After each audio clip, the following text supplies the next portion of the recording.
So we were reading blood circulation और हमें आज स्टार्ट करना है फॉर्म एलिमेंट्स के बारे में पढ़ना। लास्ट लेक्चर में हमने ब्लड पढ़ना स्टार्ट किया था और ब्लड में दो कंपोनेंट्स होते हैं, plasma and then formed elements. हम प्लाज्मा कंप्लीट कर चुके हैं, अब हम स्टार्ट करेंगे फॉर्म्ड एलिमेंट्स के बारे में पढ़ना। फॉर्म्ड एलिमेंट्स क्या होते हैं? फॉर्म्ड एलिमेंट्स होते हैं आपके इरिथ्रोसाइट, ल्यूकोसाइट्स एंड प्लेटलेट्स। ये सब कलेक्टिवली मिलके क्या बनाते हैं? आपका फॉर्म्ड एलिमेंट्स बनाते हैं। इरिथ्रोसाइट बोले तो आरबीसीज, ल्यूकोसाइट बोले तो डब्ल्यूबीसीज एंड प्लेटलेट्स। ठीक है, और ये क्या कॉन्स्टिट्यूट करते हैं? आपका 45% ऑफ द ब्लड को बनाते हैं। क्या? Formed elements.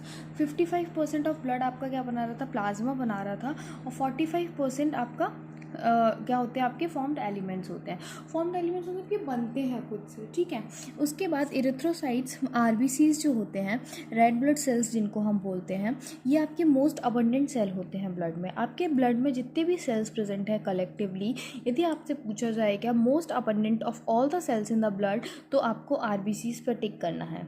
ठीक है, उसके बाद बताया है एक हेल्दी अडल्ट मैन में on an average 5 million to 5.5 million of RBCs per mm³ of blood present होती है। ठीक है, RBCs are formed in the red bone marrow in the adult. बनती कहाँ है? रेड बोन मैरो में बनती है। ठीक है, उसके बाद अडल्ट्स में रेड बोन मैरो में बनती है, और इन्फेंट्स में आपका किडनी में भी बनती है। आई गेस किडनी में भी बनती है आपकी आरबीसी। ठीक है, आई एम नॉट श्योर, एक बार मैं आपको अगले लेक्चर में कंफर्म करके बताऊंगी। ठीक है, फिर उसके बाद RBCs are devoid of nucleus in the most of the mammals and are biconcave in shape. जो आरबीसीज होती हैं आपकी, उसमें ये बहुत इंपॉर्टेंट फीचर है आरबीसी का कि उसमें आपका न्यूक्लियस नहीं होता है। तो जब भी हमें जैसे प्लाज्मा मेम्ब्रेन के बारे में जब हमने स्टडी किया था, ठीक है, प्लाज्मा मेम्ब्रेन की डिस्कवरी हुई थी तो ऑब्वियसली उसको स्टडी किया होगा। तो हम ना आरबीसीज में स्टडी करते हैं क्योंकि उसमें और न्यूक्लियाई नहीं प्रेजेंट है। न्यूक्लियाई नहीं प्रेजेंट है तो ईजिली हम उसको स्टडी कर सकते हैं। ठीक है, तो बहुत सारी स्टडीज़ के लिए हम आरबीसीज का यूज़ इसलिए करते हैं क्योंकि उसमें न्यूक्लियस नहीं प्रेजेंट होता है।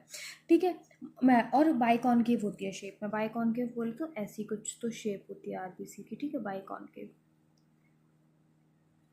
उसके बाद बोल रहे हैं RBCs they are red coloured. सबको पता है रेड कलर की होती है, आयरन कंटेनिंग होती है, आयरन होता है इसमें, आयरन कंटेनिंग कॉम्प्लेक्स प्रोटीन। अच्छा, हीमोग्लोबिन को एक्सप्लेन कर रहे हैं कि जो हीमोग्लोबिन होता है वो आपका रेड कलर का आयरन कंटेनिंग पिगमेंट प्रेजेंट होता है एक ब्लड में, जिसको हम बोलते हैं हीमोग्लोबिन। ठीक है, इसलिए आपका जो कलर है वो रेड होता है ब्लड का, क्योंकि उसमें हीमोग्लोबिन प्रेजेंट होता है। हीमोग्लोबिन आपका रेड कलर का आयरन कंटेनिंग कॉम्प्लेक्स प्रोटीन है जो कि आपके ब्लड में प्रेजेंट होता है। उसके बाद बोला गया है a healthy individual has 12 to 16 gram of haemoglobin in every 100 ml of blood.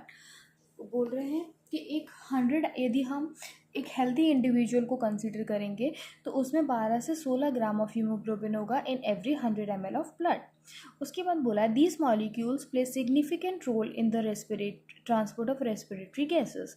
हमने अभी पिछले ही लेक्चर में रेस्पिरेशन जब कवर किया था तो मैंने आपको ट्रांसपोर्ट ऑफ गैसेस में बताया था कि कैसे O2 आपका मेजर अमाउंट ऑफ O2 कैसे आपका आरबीसी ट्रांसपोर्ट कर रहा था, and some amount of CO2 भी आपका आरबीसी ट्रांसपोर्ट करता है। तो ये जो आरबीसी है वो आपका सिग्निफिकेंट रोल प्ले करता है ट्रांसपोर्ट ऑफ रेस्पिरेटरी गैसेस में। ठीक है, उसके बाद बोला गया है RBCs have an average life span of 120 days. देखो, आपकी बॉडी में आरबीसीज बनते रहते हैं एंड देन डिस्ट्रॉय होते रहते हैं। हर 120 डेज़ में आपके नए आरबीसीज आपकी बॉडी में बन जाते हैं। तो आरबीसीज का एवरेज लाइफ स्पैन क्या है? 120 डेज़ है। और फिर ये डिस्ट्रॉय कहाँ जाके हो जाते हैं? स्प्लीन में।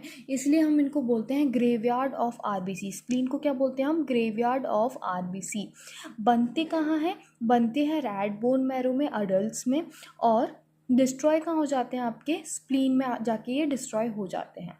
आरबीसीज 120 डेज़ का इनका एवरेज लाइफ स्पैन है, तो उसके बाद ये डिस्ट्रॉय हो जाते हैं स्प्लीन में जाके। ठीक है,